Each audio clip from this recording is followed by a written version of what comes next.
Vamos a continuar ahora con el tercer ítem de la unidad de biomembranas, que está relacionado justamente a uno de las principales funciones que tienen las membranas biológicas, que es la de permitir el transporte de pequeñas y medianas moléculas.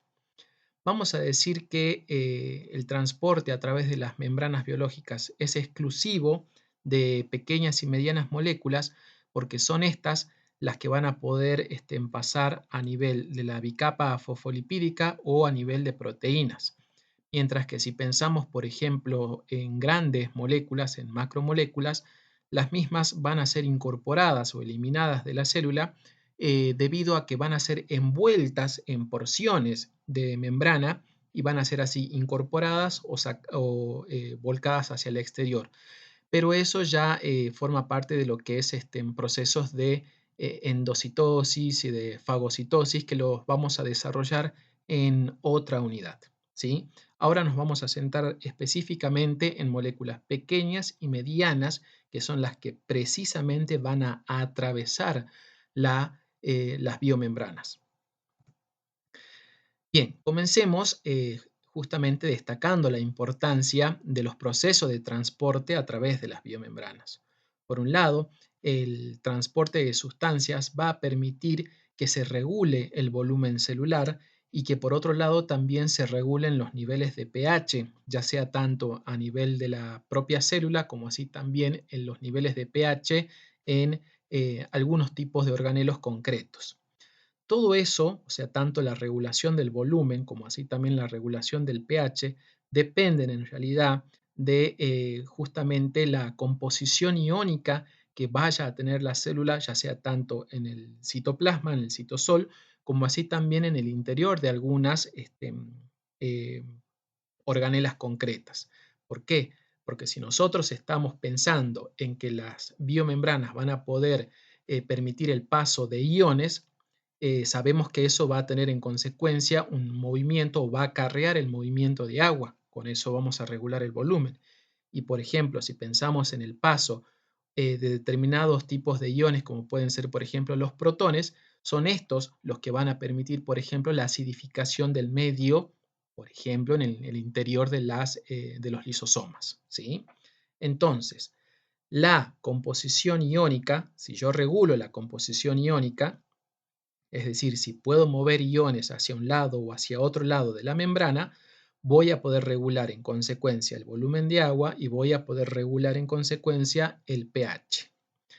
Por otro lado, el movimiento de sustancias a través de las biomembranas sirve específicamente para incorporar o para eliminar distintos tipos de solutos o metabolitos que sean necesarios en el interior de la célula o que sea necesario descartar del interior de las células, como así también en el interior o sacar hacia afuera los mismos de distintos tipos en distintos tipos de organelos de las células, ¿sí?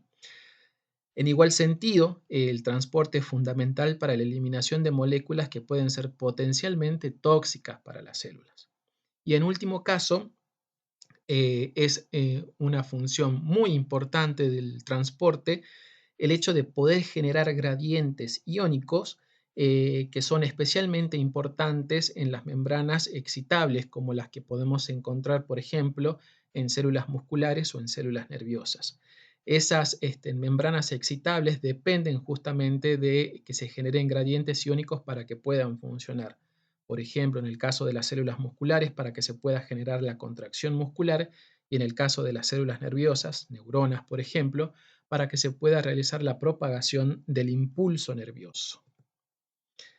Bien, analicemos en este gráfico justamente cuáles son las moléculas y qué características de las moléculas son las que van a permitir el paso de estas a través del componente principal de las biomembranas, que es la bicapa fosfolipídica. Si analizamos con atención, vamos a poder ver que moléculas con carga, como pueden ser, por ejemplo, todos estos iones, protones, ion sodio, ion bicarbonato, ion cloruro, ion calcio, perdón, ion potasio, ion cloruro, ion calcio, ion magnesio, son rechazados completamente por la bicapa fosfolipídica, es decir, no la pueden atravesar. Y esto se debe, como ya sabemos, justamente a la naturaleza de las colas de los fosfolípidos. Esas colas totalmente apolares que justamente no van a permitir que moléculas con carga puedan atravesar por ellas. Ya yéndonos a moléculas que son de un tamaño mayor que los iones, obviamente, que son polares pero que no presentan carga, como por ejemplo la glucosa y la sacarosa, vamos a ver que tampoco van a poder difundir con facilidad por la bicapa fosfolipídica. Van a poder pasar en muy poca cantidad y de manera muy dificultosa, es decir, con demanda de tiempo para que una glucosa, por ejemplo, pueda pasar de una región a otra de la membrana atravesando la bicapa fosfolipídica. Es muy complejo y muy difícil que una glucosa pueda justamente atravesar la bicapa fosfolipídica. Por otro lado, moléculas pequeñas que tampoco van a tener carga, pero que van a ser polares, como pueden ser, por ejemplo, el agua, la urea o distintos tipos de alcoholes, ¿sí? Como el glicerol, también van a tener complicado su ingreso al interior de la célula atravesando la bicapa fosfolipídica. Lo pueden hacer, pero en muy poca cantidad. Recién moléculas, si miramos moléculas hidrófobas, ¿sí? Pequeñas e hidrófobas, como pueden ser algunos gases como el oxígeno, el dióxido de carbono o el nitrógeno molecular, o moléculas como pueden ser, por ejemplo, hormonas esteroideas, que tienen justamente naturaleza lipídica, es decir, si están formadas por lípidos van a ser apolares, son estas las que van a poder, sí, con facilidad, atravesar la bicapa fosfolipídica y así ingresar a las células o ingresar a las organelas en el caso de una célula eucariota. Por otro lado, aquí en el siguiente gráfico, perdón, si podemos mirar con atención, vamos a ver el coeficiente de permeabilidad que presentan justamente las moléculas que aquí se encuentran posicionadas. Así vamos a ver que el agua tiene un bajo coeficiente de permeabilidad, ni que hablar de iones como pueden ser, por ejemplo, el sodio o el potasio. Eso quiere decir que la verdadera barrera que va a regular el paso de, o impedir más que regular, impedir el paso de sustancias al interior de la célula es la bicapa fosfolipídica, dejando así que la gran mayoría de las moléculas que son necesarias para el funcionamiento de la célula tengan que pasar por otra región de las membranas. Justamente van a hacerlo a través de proteínas, donde se va también a regular justamente qué es lo que va a pasar y en qué cantidad. Entonces, en su conjunto, la bicapa fosfolipídica como una barrera muy dificultosa de pasar por la gran cantidad de moléculas, va a restringir el paso de ellas específicamente a través de proteínas. Hablemos entonces así de cómo es que podemos clasificar justamente ese transporte de pequeñas moléculas. Si estamos hablando de difusión a través de la bicapa fosfolipídica, como lo veíamos aquí en el caso del oxígeno, el dióxido de carbono y de hormonas, vamos a hablar de difusión simple. Es decir, son moléculas hidrófobas muy pequeñas que van a poder atravesar la membrana a nivel de la bicapa fosfolipídica. Pero estas son las menos, son muy pocas las moléculas que pueden reunir esos requisitos y justamente pasar por difusión simple a través de la bicapa fosfolipídica. Como ya habíamos dicho, las moléculas con carga e hidrosolubles, que son la gran mayoría, tendrán que atravesar la membrana por otro lugar. Lo van a hacer a nivel de proteínas multipaso, que van a ser proteínas integrales de la membrana. Cuando hablemos de el pasaje de estas moléculas con carga e hidrosolubles, no vamos a referirnos a difusión, vamos a referirnos a transporte. Entonces aquí tenemos una primera clasificación. Si las moléculas son hidrofóbicas y pequeñas y pasan a través de la bicapa fosfolipídica, eso se va a llamar difusión simple. cuando las moléculas son de un mayor tamaño, poseen carga y son hidrosolubles y pasan a través de proteínas, ahí nos referimos a transporte, ¿sí? Por ejemplo, el transporte de iones o el transporte de metabolitos. Ahora bien, esos transportes a través de proteínas se pueden realizar de dos maneras. Por un lado, a favor de gradiente de concentración y a favor de un gradiente electroquímico, en cuyo caso ese tipo de transporte se va a llamar transporte pasivo. ¿Por qué? Porque no va a demandar un gasto energético por parte de la célula. Es justamente la energía que va a aportar el gradiente lo que va a permitir el paso de esos iones o metabolitos.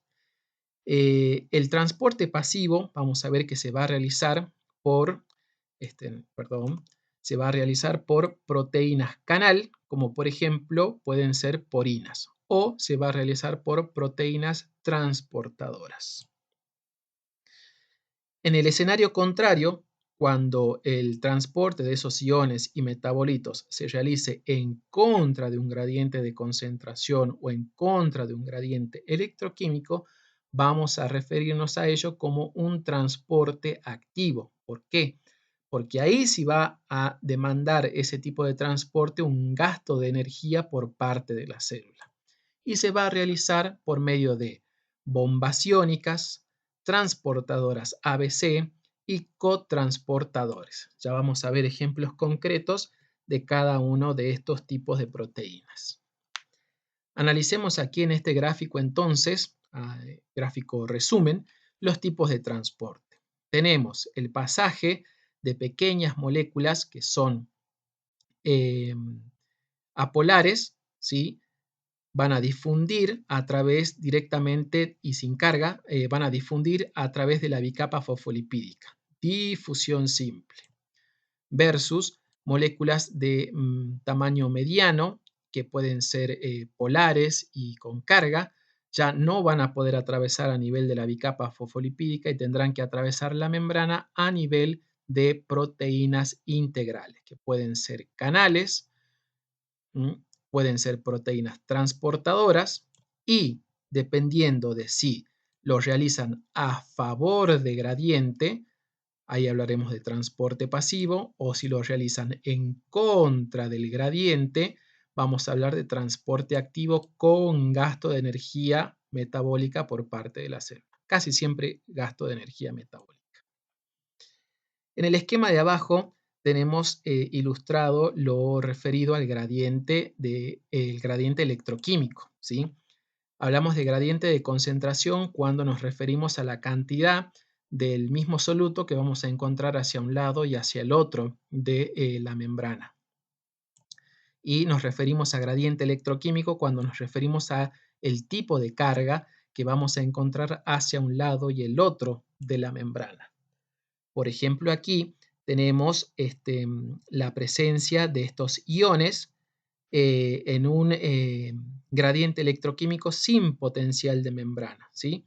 Aquí no hay cargas en el lado interior, por lo cual estos iones van a pasar básicamente a favor de un gradiente de concentración, porque aquí hay muchos y aquí hay pocos. Eso va a facilitar su pasaje. Ahora bien, ¿qué pasa cuando tenemos la misma cantidad de iones, pero hay distribuciones diferenciales de carga a un lado y al otro de la membrana? Aquí, por ejemplo, podemos encontrar que haya presencia de moléculas con carga negativa. Eso va a favorecer justamente el pasaje de estos iones. ¿Por qué? Porque si aquí tenemos cargas negativas, sabemos que los opuestos, estas cargas opuestas se van a atraer. Y si aquí tenemos a su vez una gran concentración de esos iones, justamente eso va a favorecer doblemente el paso de estos iones, por una cuestión de cargas y por una cuestión de concentración. Eso se explica en el grosor justamente que vemos aquí en la flecha, ¿sí? Al ser una flecha gruesa nos está indicando que esto va a pasar con mucha facilidad, por una cuestión de concentración y por una cuestión de carga. En este otro caso tenemos el escenario opuesto. Tenemos sí una concentración diferencial, aquí tenemos muchos iones y aquí tenemos pocos, pero en el interior de este compartimento tenemos sí la presencia de abundantes cargas positivas, igual carga que las que tienen estos iones que están del otro lado de la membrana.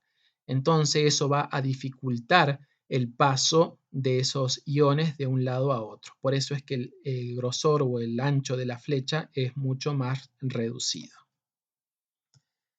Bien, hablemos un poco del transporte facilitado, ¿sí? Y dijimos que podía darse transporte pasivo. Y dijimos que podía darse de dos formas, por medio de proteínas que vamos a denominar porinas o canales y por medio de proteínas transportadoras, ¿sí? Este transporte facilitado, transporte pasivo por medio de proteínas, suele darse en el caso de las proteínas transportadoras cuando hablamos de solutos puntuales o específicos. ¿Por qué? Porque este soluto va a activar de alguna forma el transporte por parte de esta proteína integral. ¿Por qué? Cuando el soluto llega, va a adosarse a un sitio activo, a un sitio específico que reconoce solo ese tipo de soluto, ¿sí? El soluto se adicionará a ese sitio activo, como lo está acá en este caso, y eso va a permitir el cambio conformacional de la proteína integral, con la consecuente liberación del soluto hacia el otro lado de la membrana. En el caso de las porinas o canales, tenemos, por ejemplo, que sirven para el paso de moléculas como agua o el paso de iones, ¿sí? Ya lo vamos a ver ejemplificado más adelante. Pero cualquiera sea el caso, ya sea que hablemos de proteínas transportadoras o de proteínas canal o porinas, siempre el movimiento de las moléculas o de los iones va a ser respetando el gradiente de concentración. Aquí tenemos un esquema amplificado de lo que habíamos acá arriba. Llega el soluto, se posiciona en el sitio activo, eso provoca un cambio conformacional de la proteína y la consecuente liberación del soluto hacia el otro lado de la membrana. Aquí tenemos una pequeña clasificación de cómo es que pueden darse los movimientos de solutos o de iones en estas moléculas transportadoras. Cuando la molécula transportadora, cuando la proteína transportadora eh, permite el movimiento de un único tipo de soluto en un único sentido, hablamos de uniporte, un movimiento o una proteína uniporte. Ahora, si esa proteína transportadora me permite el movimiento de un soluto en asociación a un ion, por ejemplo, que es cotransportado, hablamos de un simporte. Estos sin porte porque se realiza el movimiento tanto del soluto o de la molécula a transportar y el ion cotransportado en la misma dirección, en el mismo sentido, ¿sí? Y un movimiento, un transporte acoplado de tipo antiporte cuando el movimiento o el ingreso de la molécula transportada sea en un sentido y el movimiento o el transporte del ion cotransportado sea en el sentido contrario, ¿sí? Entonces tenemos uniporte para el movimiento de una sola molécula y transportes acoplados cuando movamos dos moléculas de forma simultánea. Si es en el mismo sentido, sin porte; si es en sentido contrario, antiporte. Vamos a ver un ejemplo de una transportadora, una de las transportadoras más importantes que se han descrito justamente en la gran mayoría, en todos los tipos celulares prácticamente, que es la transportadora o la permeasa de glucosa, ¿sí? La permeasa de glucosa, también llamada GLUT1, lo que hace es permitir el pasaje o el movimiento de glucosa desde una región donde está poco concentrada hacia una región, perdón, muy concentrada hacia una región donde está poco concentrada, en este caso del exterior celular hacia el interior celular, ¿sí? Sabemos que la glucosa va a llegar a sitios activos, eso va a permitir el cambio conformacional de la proteína y la consecuente liberación de la glucosa hacia el otro lado de la membrana. Aquí, por ejemplo, tenemos un cuadro que nos resume los tipos de transportadores de glucosa, de la familia transportadora de glucosa. Tenemos, por ejemplo, la GLUT1, GLUT2, 3, 4 y 5. Por ejemplo, la GLUT5 ubicada en los enterocitos, en el intestino delgado, GLUT4 en células musculares y células adiposas, por ejemplo, la GLUT2 en células del hígado y del páncreas, ¿sí? O sea, es una amplia familia de proteínas transportadoras que se encargan justamente del movimiento del pasaje de moléculas de glucosa. Vamos a analizar ahora el otro tipo o el otro modelo que eran las proteínas canal o las proteínas tipo porinas, ¿sí? Y vamos a hacerlo ejemplificando con una porina muy particular y muy importante, que son las aquaporinas, ¿sí? Que como su nombre lo indica, van a permitir el movimiento o el transporte de agua hacia el interior de la célula o hacia afuera de ellas también. Como ya habíamos analizado anteriormente, el agua es una molécula polar, ¿sí? Es relativamente pequeña, pero tiene polaridad. Eso hace que su movimiento o su pasaje a través de la bicapa fosfolipídica sea bastante dificultoso. No se conocía hasta el momento de que se descubrieron las porinas cómo es que justamente el agua, siendo un componente tan importante, constituyente fundamental, por ejemplo, del citosol, que justamente le da esa característica fluida que tiene el citosol para que se lleven a cabo en él justamente tantas reacciones bioquímicas fundamentales para la fisiología celular, justamente el agua ingrese con tanta facilidad a las células, siendo que era un elemento tan necesario. Fue sino hasta que el señor científico Peter Agree justamente describió las porinas que se pudieron comenzar a estudiar porinas semejantes en otros tipos celulares y así se describieron una gran superfamilia de proteínas aquaporinas que justamente están presentes en todas las células, ¿sí? Para permitir justamente el pasaje de agua. Ya sabemos que estas porinas, como toda proteína de transmembrana, va a tener en el canal o en la región central, ¿sí? Los aminoácidos que van a ser polares y por ende eso va a permitir o facilitar el hecho de que otras moléculas polares puedan atravesar por el centro de ese canal. Aquí tenemos, por ejemplo, un cuadro que nos resume la localización y las funciones que van a cumplir distintos tipos de aquaporina que se han descrito, como la aquaporina 1, 2, 3 y así distintos tipos de aquaporinas nombradas con números en función de cómo fueron, de los tiempos en los que fueron descubiertas. Muchas de ellas van a estar, por ejemplo, integrando porciones de la nefrona en los riñones, permitiendo la reabsorción de fluidos de secreción o secretando, por ejemplo, en las glándulas salivales, en las glándulas lacrimales, etc. Veamos, por ejemplo, la presencia de aquaporinas en el globo ocular, ¿sí? Permitiendo justamente la presencia de agua para la conformación del humor vítreo y del humor acuoso. Por ejemplo, fallas en las porinas que vamos a encontrar en el globo ocular son las responsables de enfermedades como por ejemplo el glaucoma. Por otro lado, vamos a encontrar porina también en las células que forman los capilares sanguíneos, regulando así la cantidad de agua en el plasma sanguíneo. Vamos a encontrar porinas también en los distintos tipos celulares que van a conformar la nefrona, ya sea tanto a nivel del túbulo contorneado proximal, como así también en el túbulo contorneado distal, también en el asa de Henle, en las células que están integrando el asa de Henle, como así también en las células que integran el túbulo colector, ¿sí?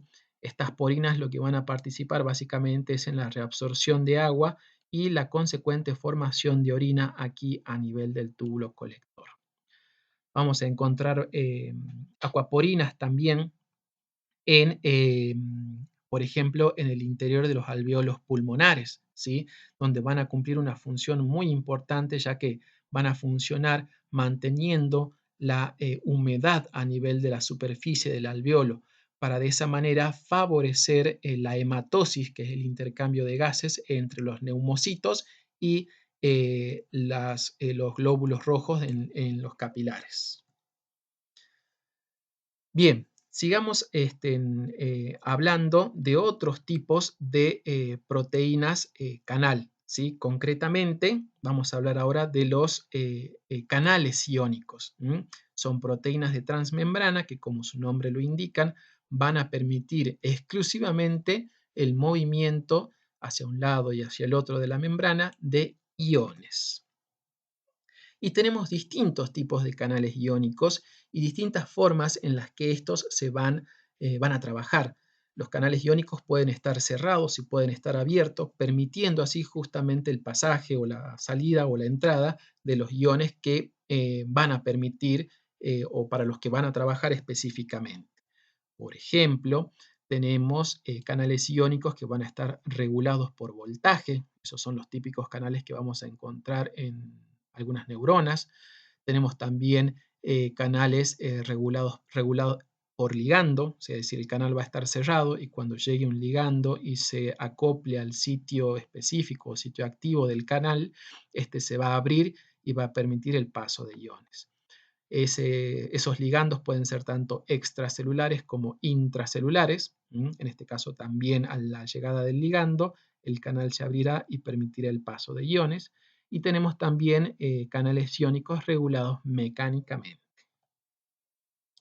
Estos tipos de canales iónicos son los que vamos a encontrar, como decía recién, típicamente en las neuronas, permitiendo así la famosa sinapsis neuronal, ¿sí? Tenemos aquí, por ejemplo, vesículas cargadas de neurotransmisores, ¿sí? En lo que sería la neurona presináptica.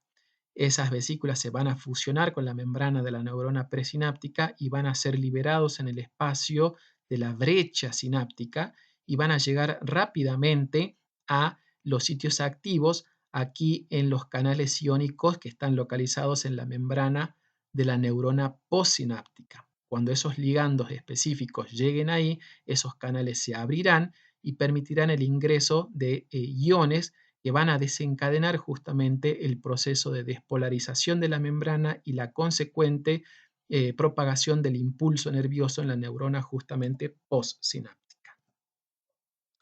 Un mecanismo semejante es lo que sucede en la unión neuromuscular, que es la unión entre las terminales de las neuronas que entran en contacto con las fibras musculares y que son las encargadas de indicar al músculo que tiene que contraerse, ¿sí?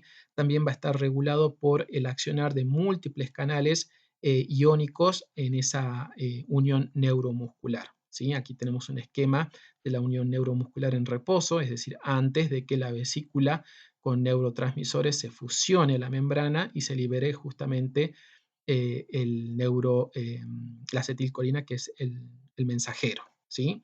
Para que así, de esa manera, se desencadene una serie de reacciones de aperturas de canales y entradas de iones que van a justamente promover la contracción de la fibra muscular. Bien, vamos a hablar ahora, ya hemos visto recientemente ejemplos de canales, ¿sí? Canales iónicos y de canales tipo porinas, como por ejemplo en el caso de la aquaporina. Y hemos visto, por ejemplo, el ejemplo de las transportadoras de glucosa, las transportadoras GLUT y todos los ejemplos que hay de la familia de transportadores GLUT. Y dijimos que la difusión simple era simplemente el pasaje de las moléculas, debido a sus características, por la bicapa fosfolipídica. Vamos a ver ahora qué pasa cuando el movimiento de los solutos o de las sustancias se realiza en contra del gradiente de concentración. Recordemos que estos tres siempre eran a favor de gradiente. Ahora vamos a hacerlo en contra de gradiente, con un consecuente gasto energético. Y aquí tenemos distintos mecanismos de transporte activo. Podemos tener transportes activos acoplados, bombas impulsadas por ATP y bombas impulsadas por luz. Hablemos un poquito de cada uno de ellos. ¿Cómo es el transportador activo acoplado? Aquí vamos a movilizar un soluto o una molécula en contra de su gradiente de concentración. Aquí lo tenemos esquematizado.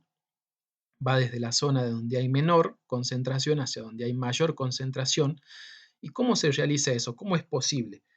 Gracias a que se va a aprovechar la energía del movimiento de estos otros solutos que sí se van a mover a favor de su gradiente de concentración. Entonces vamos a aprovechar justamente la energía del movimiento de ellos a favor del gradiente para promover el pasaje de este soluto en contra de su gradiente. En el caso de las bombas impulsadas por ATP, ya su nombre nos está diciendo todo, vamos a mover el soluto de un lado a otro de la membrana con el consecuente gasto de energía metabólica por parte de la célula. Cuando esta molécula de ATP se desfosforile, la energía de ese enlace químico que se rompió, de esa ruptura, va a ser la que va a permitir que esta proteína integral trabaje para mover este soluto o esta molécula en contra de gradiente. Y después tenemos la bomba impulsada por luz, que es un ejemplo típico de movimiento de transporte activo exclusivo de procariotas, ¿sí?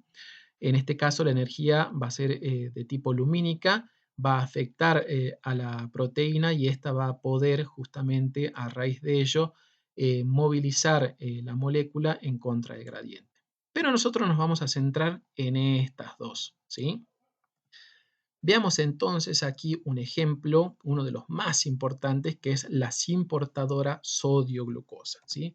Sería un ejemplo entonces de transporte acoplado, ¿sí? Un transporte activo acoplado. ¿Cómo funciona el simporte sodio-glucosa? Lo hace justamente con el movimiento de iones sodio a favor de gradiente, ¿sí? Desde el medio extracelular hacia el citosol y con la consecuente movimiento de glucosa eh, arrastrando la glucosa junto con ella, ¿sí? No es el caso de un transportador antiporte, sino es el caso de un movimiento sin porte, como ya lo habíamos visto anteriormente, cuando dos moléculas, en este caso, se introducen en la célula en el mismo sentido, con el mismo sentido. Entonces, el sodio va a entrar a favor de gradiente y va a aprovecharse esa energía para introducir también glucosa, pero en contra de su gradiente de concentración, ¿sí? Acá lo podemos ver claramente, el gradiente de concentración de la glucosa es mucho mayor en el interior celular, pero se aprovecha justamente el movimiento del sodio para movilizar en contra de gradiente a la glucosa. Vamos a ver ahora ejemplos de bombas impulsadas por ATP. Y se han estudiado distintos tipos de bombas en las membranas biológicas. Tenemos, por ejemplo, las bombas clase P, las bombas clase B, las bombas clase F y las bombas pertenecientes a las superfamilia ABC. Vamos a entrar en describir detalles de cada una de estas. Empecemos con las bombas clase P.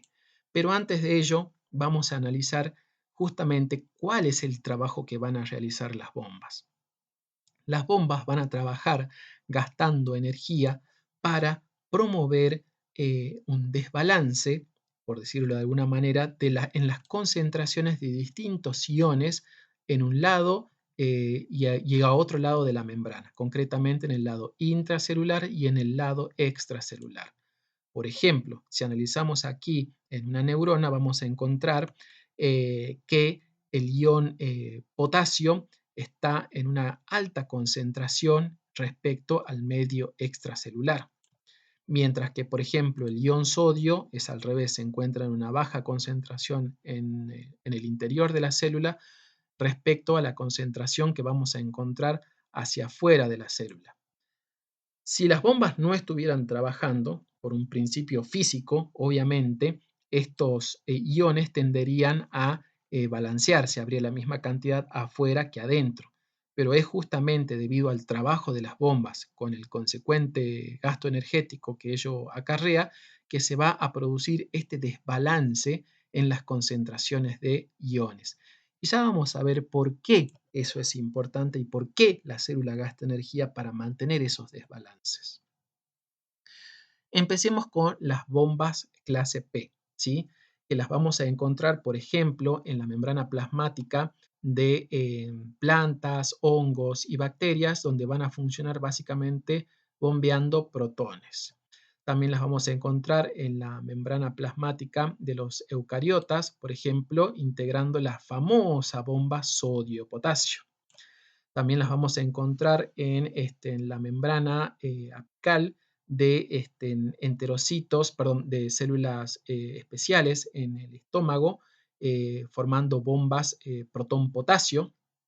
Y las vamos a encontrar también integradas en las membranas del retículo endoplasmático de las células musculares, donde ahí el retículo endoplasmático se llama, tiene un nombre particular que es el retículo sarcoplásmico, así se llama el retículo endoplasmático de las células musculares, donde las bombas P lo que van a estar haciendo es trabajando como bombas de calcio.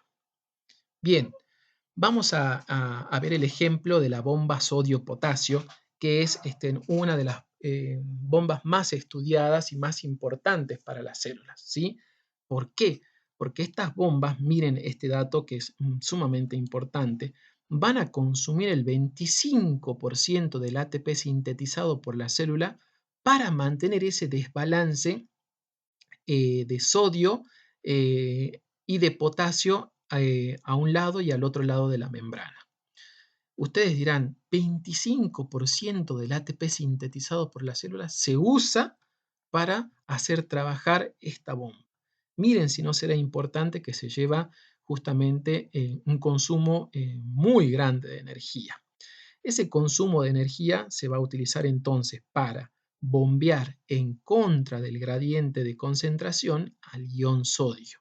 Lo va a sacar de la célula, ¿sí? Lo va a poner en el medio extracelular de manera continua. 3 iones sodio. A medida que va a introducir también en contra de gradiente, esto es un movimiento antiporte, a medida que saca uno, mete otro, siempre los dos en contra de gradiente de concentración, introduce 2 iones potasio. Todo esto con un gasto de energía. Bien, veamos para qué justamente es importante para la célula mantener ese desbalance. La actividad de la bomba sodio-potasio va a permitir el funcionamiento de la simportadora sodio-glucosa, ¿sí? Ya habíamos visto que la simportadora sodio-glucosa era también un tipo de transporte activo, que comúnmente o antes se lo denominaba como un transporte activo secundario. ¿Por qué secundario? Porque depende de este otro transporte activo. Aquí se va a usar la energía del gradiente de concentración favorable de sodio, ¿sí? Este va como está altamente concentrado aquí afuera, gracias a la acción de la bomba sodio-potasio que todo el tiempo está sacando sodio, sacando sodio, sacando sodio, acumula grandes cantidades de sodio en el espacio extracelular, entonces el sodio, ¿qué va a hacer? Va a tender a ingresar por esta simportadora. Y cuando vuelve a ingresar a la célula, lo que hace es aprovechar ese gradiente de concentración, esta simportadora, para introducir glucosa en contra de su gradiente de concentración. Entonces, repito, el sodio entra a favor de gradiente y lleva consigo a la glucosa en contra de gradiente. ¿Y cómo es que se genera este gradiente de sodio afuera? Gracias a la bomba sodio-potasio.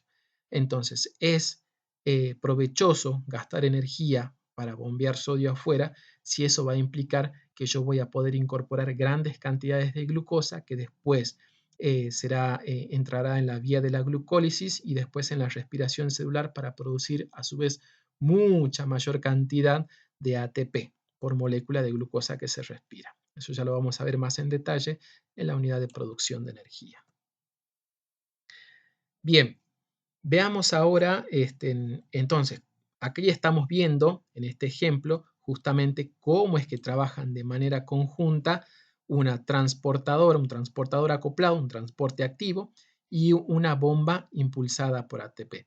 solo que en el caso del ejemplo anterior, o sea, aquí vemos que es una sin portadora. Las dos, el ion y la molécula, entran en el mismo sentido, ¿sí? Y aquí lo tenemos justamente ilustrado en un enterocito, por ejemplo, en el intestino delgado, ¿sí? Tenemos, por ejemplo, aquí las importadoras sodio-glucosa. Recordemos, el sodio va a entrar a favor de su gradiente y va a arrastrar consigo o va a promover el ingreso contiguo de la glucosa.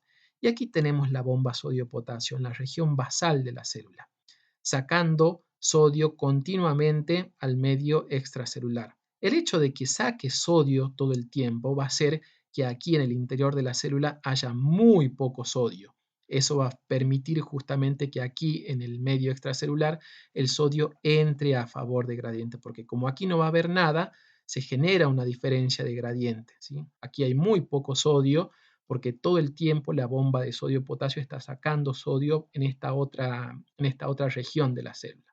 Entonces el sodio va a tender a entrar y por consecuente consecuencia va a entrar la glucosa. La glucosa después será por medio de una GLUT, ¿sí? Una transportadora de glucosa movilizada. Como aquí va a haber grandes cantidades de glucosa, será transportada justamente al medio extracelular para que ingrese justamente después a el torrente sanguíneo y sea transportada así la glucosa a todas las otras células que requieran esa molécula para, por ejemplo, promover la respiración celular. Aquí está claramente ilustrado un GLUT2, que es un carrier, una transportadora de glucosa.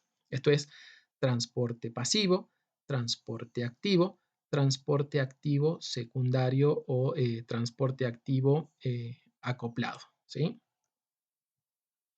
Bien, aquí tenemos, por ejemplo, otro mecanismo de transporte activo explicado por bombas P, ¿sí? Como es el caso de lo que sucede en las células parietales, ¿sí? En el estómago. Las células parietales son las encargadas de liberar ácido al estómago, de que ahí en el estómago se forme, se genere el ácido clorhídrico. ¿Por qué? Porque es esta bomba, que es una bomba que va a eliminar protones en contra de su gradiente de concentración e incorporando también en contra del gradiente de concentración ion potasio. Por otro lado, vamos a ver, por ejemplo, cómo el ion cloruro, que estaba en grandes concentraciones en el interior de la célula, va a salir acá por una porina, por un canal, en forma pasiva hacia el estómago, y ahí los protones y el cloruro se unirán para formar justamente el ácido clorhídrico. Bien, vamos a ver cómo funciona concretamente. Dijimos que estas son células parietales en el estómago que se encargan de formar ácido clorhídrico. ¿Cómo lo hacen? Justamente por medio o por el funcionamiento de las bombas protón-potasio, ¿sí? Estas bombas protón-potasio van a funcionar como un transporte activo gastando energía para que el ion cloruro, ¿sí? Salga hacia el lumen del estómago, hacia la luz del estómago, y el ion potasio sea introducido al interior de la célula parietal. ¿Qué más? Ya habíamos dicho que por canales los iones cloruros salen también al exterior hacia la luz del estómago. Perdón. ¿Cómo funciona esto básicamente? Tenemos aquí el dióxido de carbono y el agua que en presencia de la enzima anhidrasa carbónica van a formar ácido carbónico, el cual rápidamente se va a disociar en protones e ion bicarbonato. El ion bicarbonato justamente va a trabajar con esta proteína antiporte y va a ser movilizado hacia afuera de la célula y en consecuencia, como acaba de ver una gran concentración del ion bicarbonato, este va a salir a favor de su gradiente y va a permitir el transporte activo del ion cloruro hacia el interior de la célula, ¿sí? Porque como aquí el ion cloruro está saliendo continuamente a favor de gradiente, aquí va a estar, no va a haber grandes cantidades, ¿sí? Entonces, perdón, va a haber grandes cantidades de ion cloruro, por eso este tiene que ser bombeado de manera activa. Como se va a producir una gran concentración de ion cloruro, este va a salir de manera pasiva por esta porina, ¿sí? Y como el potasio había sido también incorporado en contra de gradiente, y aquí vamos a tener una gran concentración de potasio, este va a salir también a favor de su gradiente. En consecuencia, ¿qué va a hacer esto básicamente? Como dijimos, va a permitir la formación de ácido clorhídrico en el estómago, y el ácido clorhídrico justamente va a ser el medio ácido que va a permitir la activación de una enzima que va a ser la encargada de degradar las proteínas, ¿sí? Que es justamente el pexinógeno, que en medio ácido se va a transformar en pepsina, que es la enzima que degrada proteínas. Esto ya lo van a ver ustedes concretamente cuando cursen fisiología animal, pero entiendan que la formación o la liberación de ácido clorhídrico en el estómago y para la activación del pexinógeno depende concretamente de bombas y de un complejo sistema de proteínas que van a permitir el paso de forma activa y pasiva de estos iones. Otro ejemplo que podemos mencionar es el de la bomba P ATPasa calcio en el retículo sarcoplásmico que ya dijimos que es el retículo endoplasmático de las fibras musculares.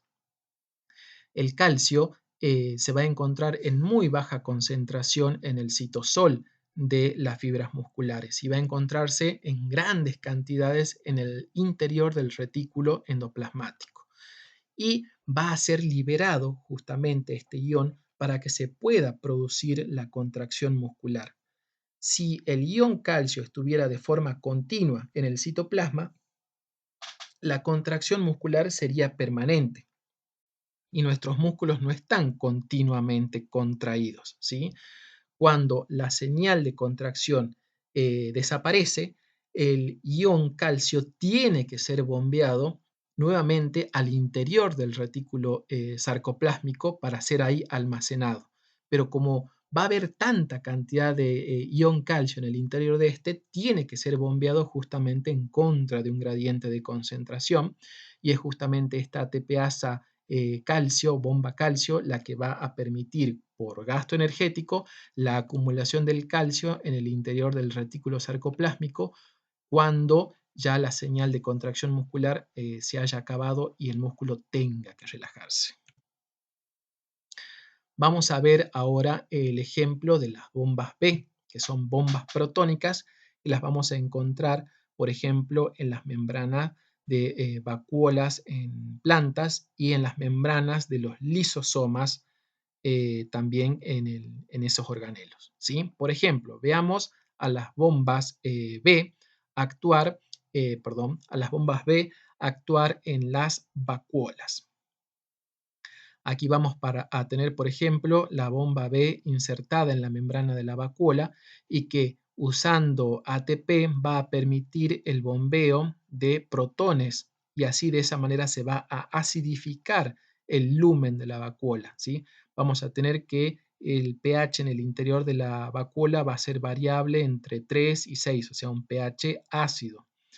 Pero este pH, en realidad, la acumulación de los protones aquí, va a promover que se activen otros tipos de canales, como por ejemplo el canal del ion cloruro y el canal de los nitratos, que va a permitir justamente el ingreso de estos para que se desarrollen otras funciones en las vacuolas. Esto va a servir, por ejemplo, como base para la construcción de proteínas.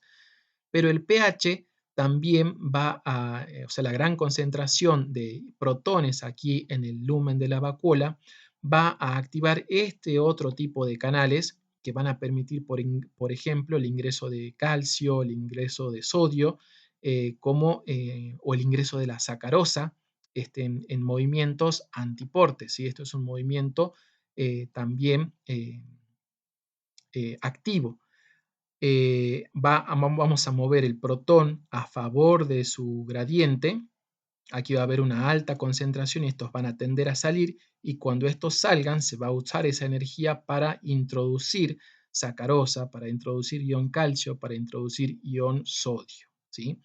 Entonces aquí vemos cómo el accionar de las bombas B provoca el trabajo de otras bombas, ¿sí? Ya sea con trabajo con un movimiento o un transporte pasivo o un transporte activo antiporte, ¿sí? Lo mismo sucede en el caso de los lisosomas.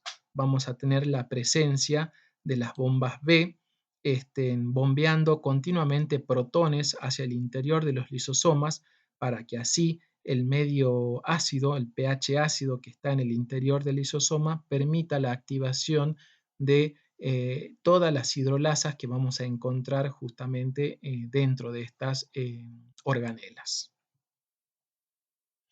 Bien, veamos el ejemplo de bombas B en la membrana de este tipo celular tan particular que son los osteoclastos. Los osteoclastos son tipos celulares que tienen la función de remodelar el hueso, pero para poder remodelarlo necesitan trabajar con enzimas, y esas enzimas van a trabajar, como ya lo vimos también en el caso de la célula parietal, en un medio ácido. Entonces, para que las enzimas que se liberen aquí en este medio entre el hueso y la célula osteoclasto, sea justamente un pH ácido que active las enzimas, la bomba B tiene que acidificar el medio. Y esa acidificación se va a realizar con un mecanismo que es muy similar a lo que vimos anteriormente en la célula parietal, ¿sí? Va a haber una enzima que va a catalizar la formación de ácido carbónico, el cual se va a disociar en protones y en ion bicarbonato. El ion bicarbonato va a salir a favor de su gradiente y va a introducir ion cloruro, ¿sí? Y por otro lado, los protones que se han liberado también de la disociación del ácido carbónico son los que van a ser bombeados activamente eh, para la acidificación aquí del medio y la consecuente activación de las enzimas.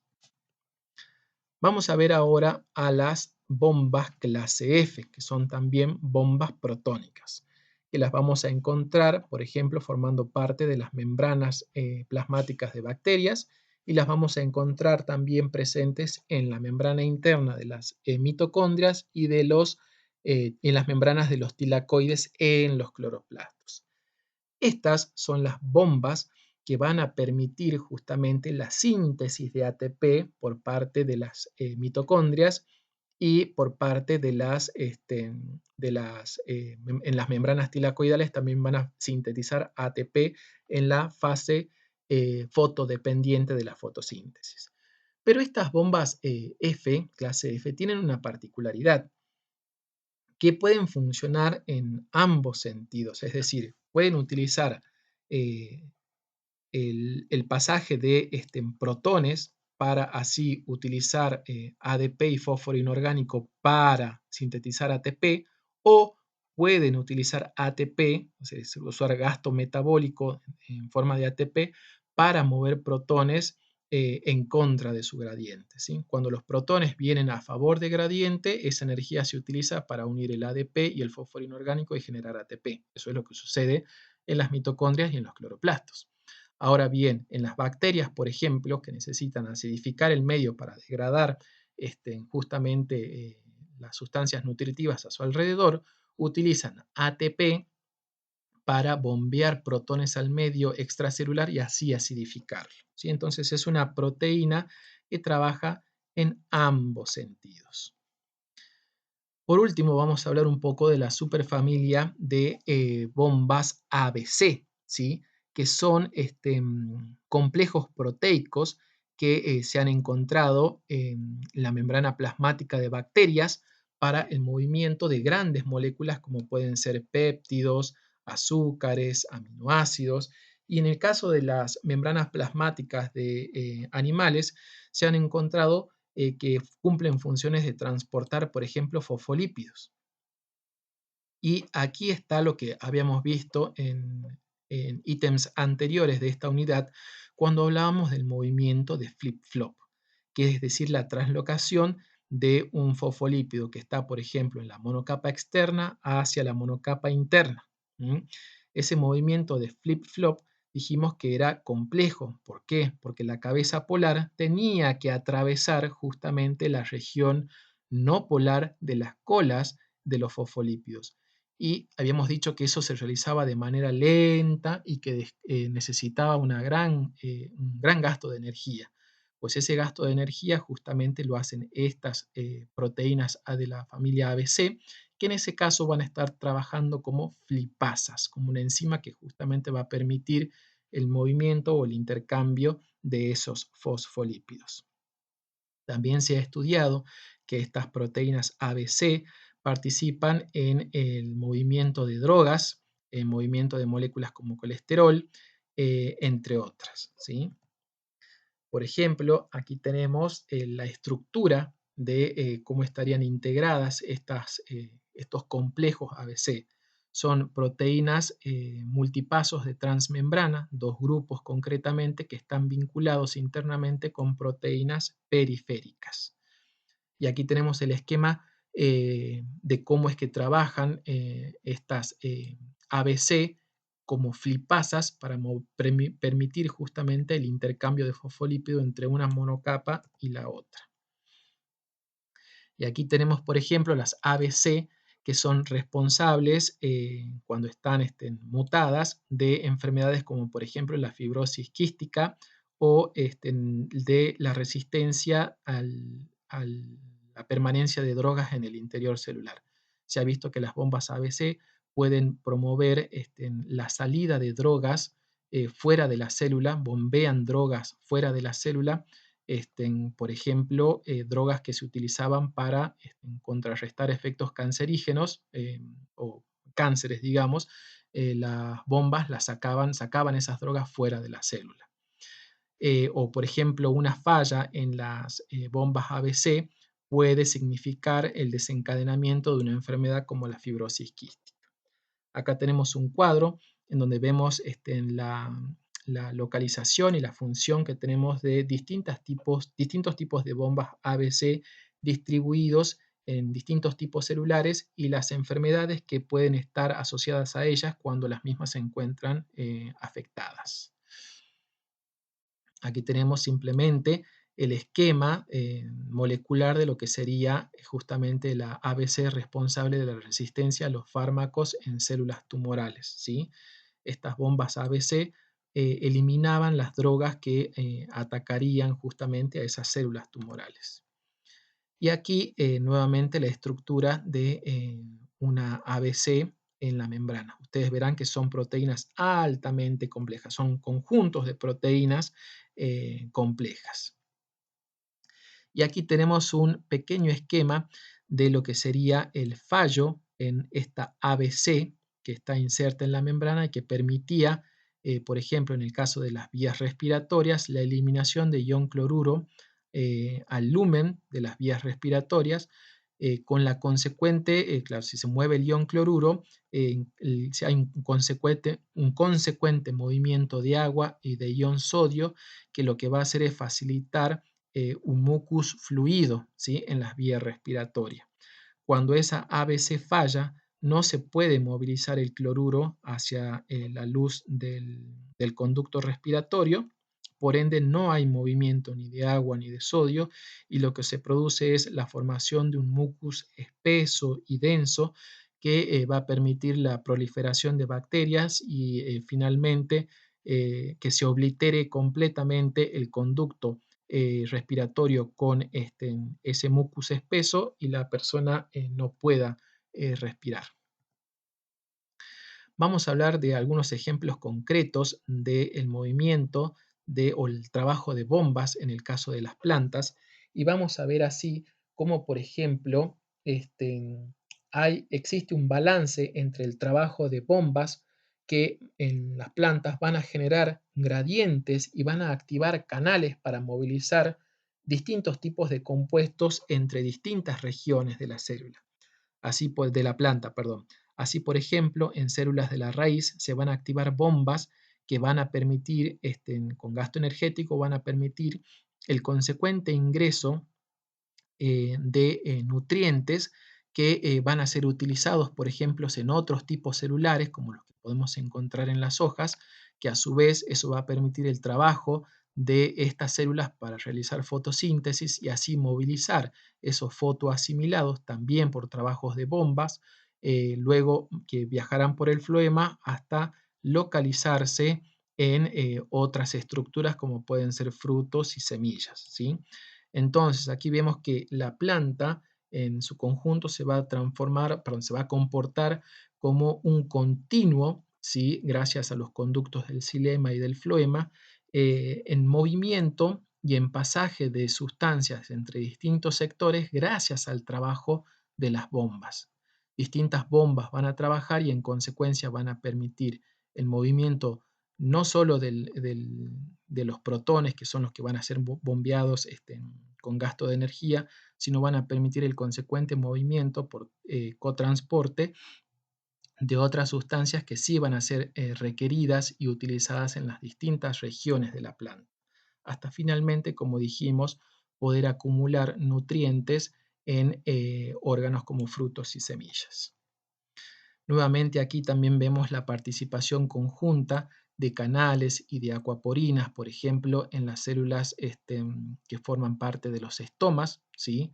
En las células oclusivas. Eso va a hacer que las células oclusivas puedan incorporar grandes cantidades de agua para así poder encerrar el estoma o poder mantenerlo abierto. Y mecanismos similares se van a desarrollar en distintas regiones de la planta, ¿sí? Activando bombas y canales para promover el movimiento de distintas sustancias a lo largo de todo el cuerpo de la planta. Por último, vamos a ver un ejemplo muy interesante, que es el de plantas que son capaces de neutralizar sustancias tóxicas como por ejemplo el aluminio.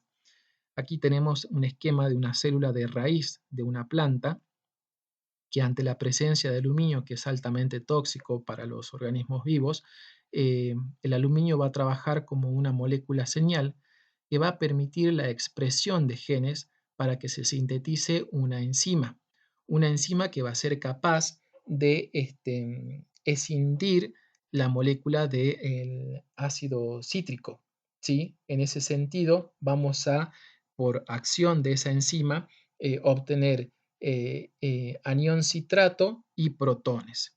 Los protones lo que van a hacer es acumulación de protones en el espacio, en el citosol, va a aprovecharse la presencia de esos protones para ser bombeados. Aquí tenemos la bomba que va a utilizar ATP para movilizar esos protones de manera activa y acumularlos en el espacio extracelular, ¿sí? Y el ion citrato va a estar presente aquí en el citoplasma. Esa acumulación de protones en el espacio extracelular va a desencadenar que los mismos vuelvan a favor de gradiente por medio de esta otra proteína de transmembrana, y cuando vuelven a favor de gradiente, esa energía se va a utilizar para movilizar el citrato hacia afuera. Y es justamente el anión citrato el que va a permitir el bloqueo o la inactivación del aluminio como una sustancia tóxica, ¿sí? Por último, este esquema nos está mostrando la membrana, la doble membrana que vamos a encontrar en bacterias gram negativa, como pueden ser, por ejemplo, Escherichia coli, que justamente tiene la particularidad de presentar una doble membrana. Vemos aquí la membrana que es la que delimita un espacio periplasmático con respecto al citosol, y en el medio vamos a encontrar un montón de péptidoglucanos, ¿sí? Y después vamos a encontrar por arriba de ese espacio periplasmático la membrana lipídica, la bicapa lipídica y la membrana externa, ¿sí? Eh, Recordemos o pensemos en cuáles otras estructuras que están presentes en las células eucariotas presentan justamente una doble membrana. y vamos aquí a poder analizar justamente el trabajo conjunto de los múltiples componentes que integran este par de membranas, ¿sí? Las proteínas integrales, los peptidoglucanos, la presencia de lipopolisacáridos, ¿sí? La presencia de proteínas porinas, justamente, que son las responsables de tantos procesos que se llevan a cabo justamente a nivel de esa membrana externa. Simplemente es una diapositiva para mostrar esta particularidad en el caso de los procariotas, concretamente de las gram negativas, y que lo podamos asociar nosotros al trabajo de las membranas que podemos encontrar en otras organelas en el caso de las células eucariotas. Espero que se haya comprendido las explicaciones que aquí se dieron. De lo contrario, les solicitaría que lean tanto las unidades correspondientes en los distintos libros que se les han provisto, como así también fundamental realizar las lecturas complementarias para poder ampliar todos estos temas y contar así con ideas y ejemplos más contundentes y profundizar también el uso del vocabulario específico o la terminología específica con tantos procesos que hemos analizado en esta unidad. De igual manera, ante cualquier duda, no duden en acercarse a la cátedra y consultar.